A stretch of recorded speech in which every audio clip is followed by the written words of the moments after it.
listening to Combat Sports UK. Combat Sports UK. Welcome back to Combat Sports UK YouTube channel. This is our picks video for UFC Saudi Arabia. Imavov taking on Israel Adesanya this weekend. It's a good fight night. It's a really stacked card. We're going to be breaking down the main card fights and giving our picks for each. If you're going to be gambling, make sure and do not go after our picks because they tend to be wrong, but it's a bit of fun. It's a bit of fun. Kicking off the main card is Aliskerov taking on Muniz. We've spoken about this fight in our other videos. We've done a sleeper fights video, which is picking fights that's going under the radar. So make sure and go and check that out, where I mentioned this fight.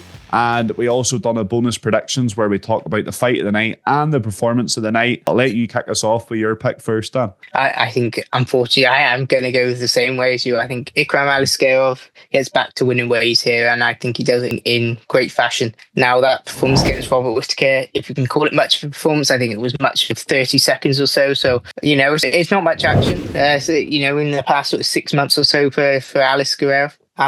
So I think for him, he needed a bounce back, and I think Muniz is a great opponent for that. Like I mentioned in the previous videos, he's not been chucked in there against someone like Cannonier or a real tricky operator, someone like a Jack and Manson or someone like that who really can cause a few problems. I think Andre Muniz is, like I said, his grappling is on a level far above anyone else. His grappling is unbelievable, but for Aliskerov, I don't think that he's going to get that far because I think Aliskerov on the feet is really going to catch him, and he's going to catch him cold. I think Aliskerov is really, really going to put on a performance here. I think he's going to get a knockout, and the round. That's the question. Is how long can Andre Muniz last? Round 2. Let's go for that. So we'll go for Aliskerov round 2 knockout over Andre Muniz. I feel like you're going to go almost very similar. Almost very similar, but round 1. I think he gets it done earlier. I think Aliskerov comes out to prove a point, and we see the prospect that was not running through the middleweight division, but running through his career, beating everyone that he came up against. Since he fought on Dana White's Contender Series, as I said, I was very, very impressed by him. Picked up two or three good wins in the UFC, can't remember exactly. Comes up against that fight against Robert Whittaker, which he takes on late notice. And I do truly think that was just a blip in the road of what is going to be a great career for Aliskerov. Andre Muniz just isn't going to be, he's just not going to be durable enough to last a round, I don't think. I think we're going to be very, very impressed with Aliskerov once again, and he gets a round 1 KO. Moving swiftly on to Dagestan versus Brazil. Again, the first one was Dagestan versus Brazil. This one is Dagestan versus Brazil. It's said Nurmagomedov taking in Vinicius Oliveira. This was your sleeper fight, and a really good pick it was. A very good pick it was. Said Nurmagomedov hasn't fought in 2023 at all. As we mentioned, 2024 at all, sorry. We haven't seen him since 2023. He had 3 fights fall out last year. Vinicius Oliveira was active enough. He got 2 wins in 2024, and I think that is going to be the key difference here. I think the momentum is with Vinicius Oliveira because Nurmagomedov just had that year out with fights falling through for different reasons. Yeah, I think Vinicius Oliveira gets it done. I don't think he gets a finish. That brutal knee that he got last year, it was one of my KOs of the year. It might have been the KO of the year pick.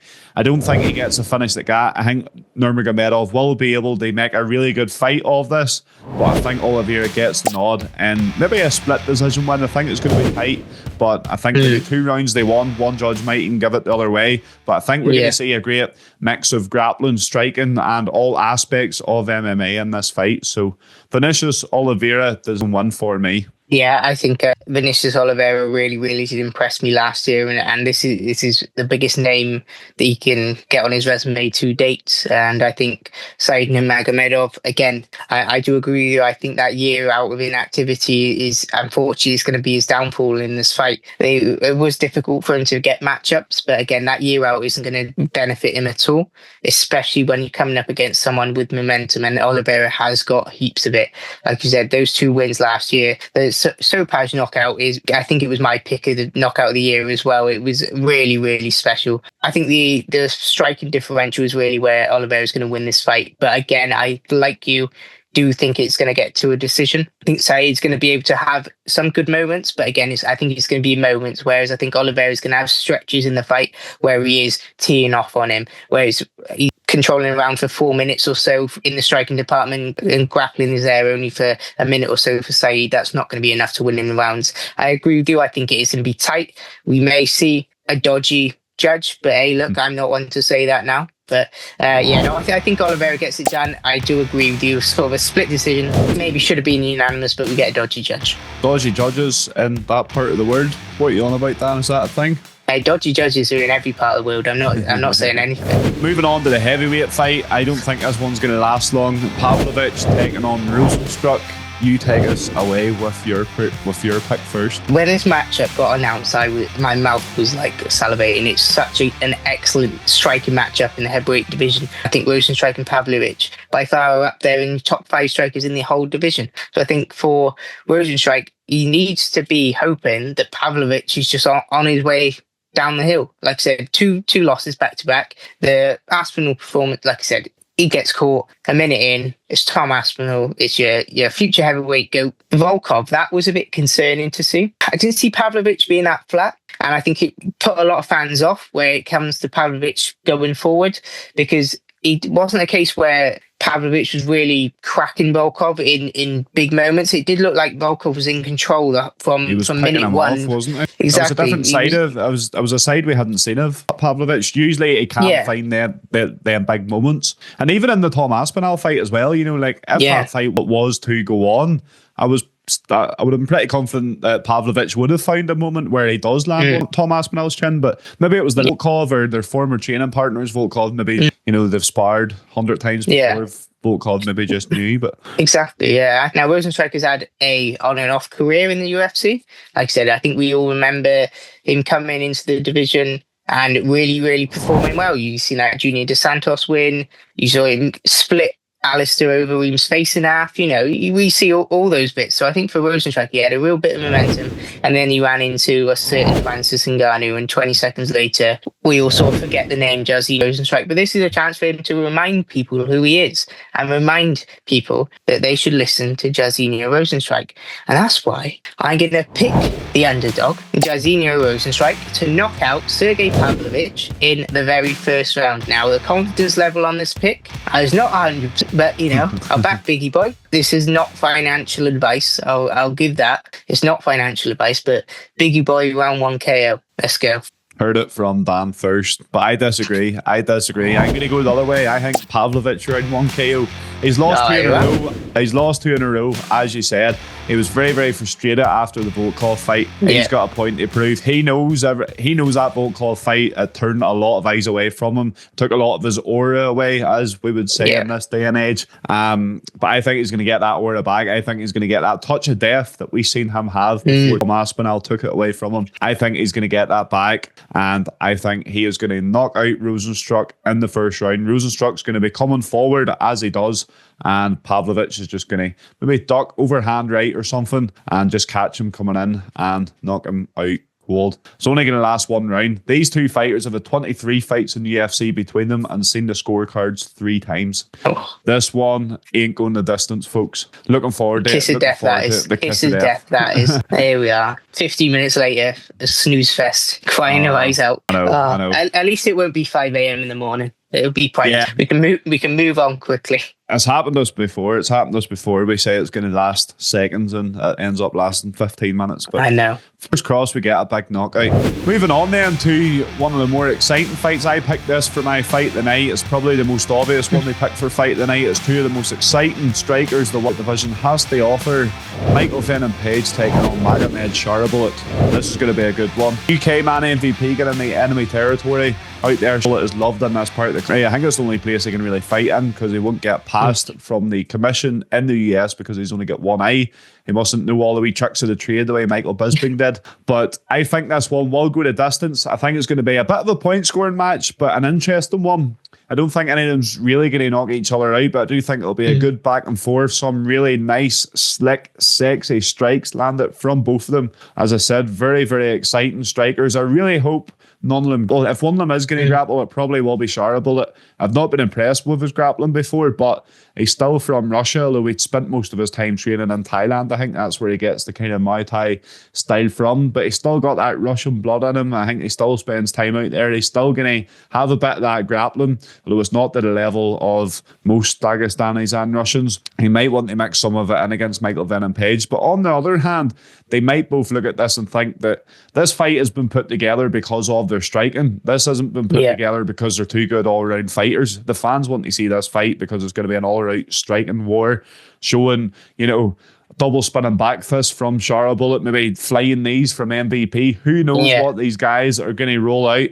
I really wanted to back UK man. I really did, but I just think Shara Bullet gets it done. I think he gets it as a decision after maybe winning 2 rounds they won just from out striking MVP. They might rock each other at times, but I don't see them any of them finishing the fight. I hate not backing UK men. I hate going against them, but I had to go with my head this time and not my heart. Let's hear it, Dan. Well, you've gone with your head, not your heart. But hey, look, I haven't. Michael Venom Page out in Saudi Arabia, back in the win column. He does beat Shara Magomedov this coming fight night. I think he does. I think he gets it done. Now, again, I agree with you. I don't think it's going to be a knockout. I think Shara he's a tough individual. I mean, you can just look at his face and you'll know that, because, like you said, this man has been through some things. So I think for Shara Magomedov, he's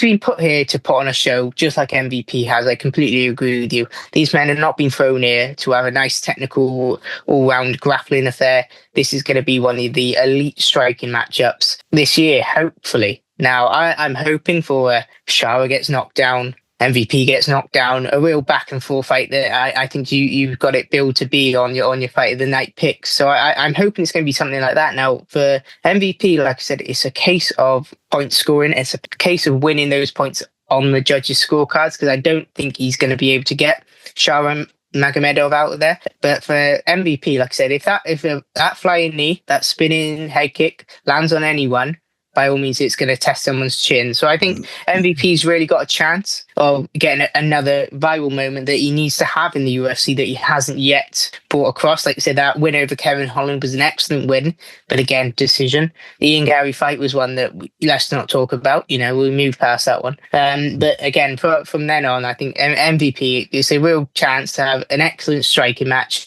a technical affair. By all means, hopefully a fight of the night. But yeah, I'm backing the UK guy with my heart, not my head. But yeah, here we are. MVP decision.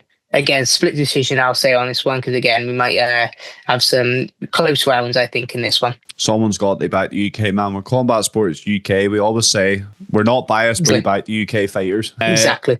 That is going to be an unbelievable fight, and it's one that I am really looking forward to. I hope it's not one of them moments where it's like 2 strikers and it just turns into like a point scoring match, and it's like a fencing fight, like fencing in the Olympics. It's like that. Yeah. You're throwing out kicks and becomes point scoring. I hope it's not that, but these guys, a bit of chaos. Yeah, a bit of chaos, maybe a bit working in close range and not just staying at long range, trying to get into the pocket. And I think it will. Both of these guys know how to entertain, so I think they will bring it. Moving on to the main event of the night. Israel Adesanya returns after back-to-back losses for his first time fighting in a non-title fight in 13 fights. Incredible stat there. 12 title fights in a row he had. He faces an in-form Imavov who's looking to make it 4 in a row. My pick for this one, Imavov has never been finished in the UFC. And I don't think Israel Adesanya is going to be the first to do it. I think he's going to win a unanimous decision win. I think he's going to outland Imavov on the feet. Against Brendan Allen, I was impressed with Imavov. His grappling was very good. Brendan Allen showed like 0 fight IQ in that as well. Shocking fight IQ. He was doing well on the feet against Imavov and then kept shooting for takedowns. He kept shooting for a single leg and then pulling Imavov's leg into him as he pulled guard, which was just really stupid. Given top position straight away. If Brendan Allen had kept that fight on the feet, I think he would have been in with a much better chance, because Imavov's defensive striking didn't look great at all.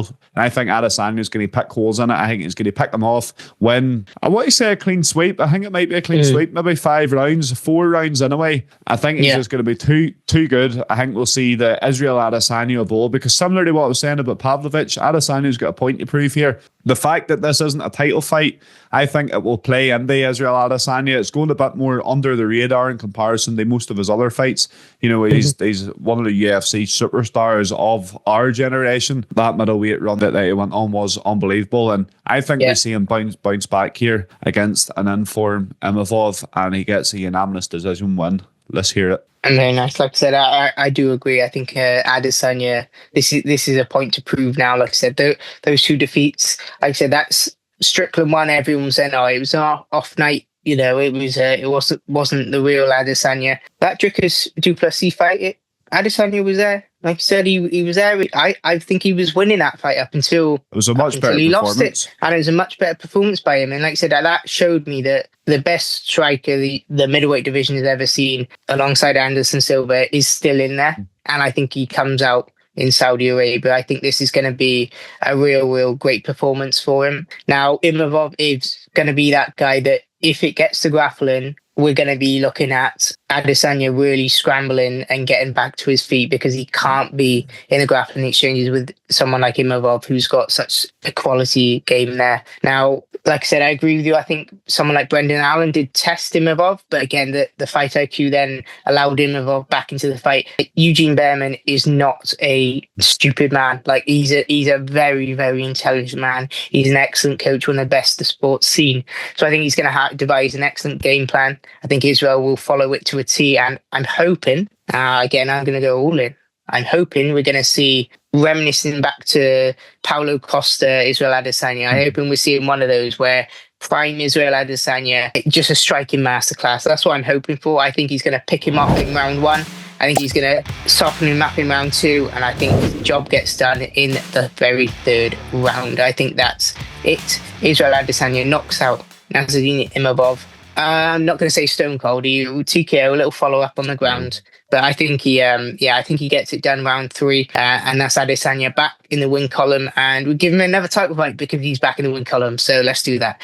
Straight back. No, I think we've just seen the announcement for Chimaev winner at takes on the winner of 312. I think that's great. I think that obviously the loser of 312 has beaten Adesanya, who, no matter who it is. So I think Adesanya's next fight, I think, comes from the loser of 312. So yeah, I think Adesanya back on the horse here. Real great performance. Hopefully a nice knockout for him. Gets those highlight reels back up. We start reminiscing back to Pereira, to Costa, all of those excellent performances we've seen of Israel Adesanya. Hopefully we can add this to that list then on his illustrious middleweight career. Hopefully it's a finish and it doesn't go out to a decision, because we all love seeing finishes, don't we? So exactly. It'll be a good fight anyway. And if Adesanya is the first fighter to finish Imavov in the UFC, he deserves not a title fight, obviously, but he deserves the loser of the title fight in a contender matchup. Looking forward to it. This card, guys, UK time, as I've said before, it's what we complain about all the time. We hate staying up to watch fights.